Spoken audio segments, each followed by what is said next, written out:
So ఒక student కనుక తన ఎకనామిక్ స్టేటస్ ని బాగుపరచుకోగలిగితే, కెరియర్ సెట్ చేయగలిగితే చాలా లైఫ్స్ బాగుపడతాయి.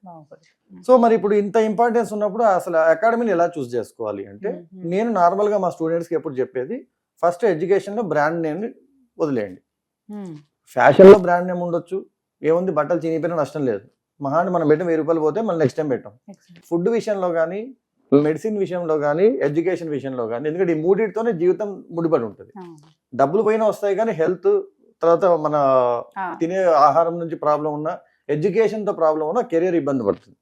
సో బ్రాండ్ నేమ్ వల్ల వెళ్ళొద్దండి. గుడ్డిగా ఆ బ్రాండ్ ఉంది అని ఎప్పటి నుంచో రన్ అవుతుందని అందరూ చెప్తున్నారని గుడ్డిగా వెళ్ళొద్దండి. అలా వెళ్ళే కొన్ని జనరేషన్స్ రెండు మూడు రకాల ఇంటర్మీడియట్ కాలేజీలో నాశనం అయిపోయింది, మనకు తెలుసు.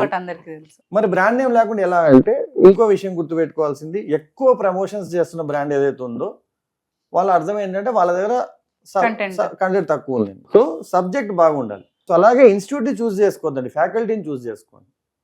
ఇప్పుడు ఒక ఇన్స్టిట్యూట్ లోకి వెళ్ళారు, అక్కడ లోపలికి వెళ్ళాక అక్కడ ఎవరు ఉంటారో తెలియదు. ఓహో, ఆ ఇన్స్టిట్యూట్ లో చేరడం వల్ల ఈ పిల్లోడికి ర్యాంక్ వచ్చిందంట అనేది తప్పు.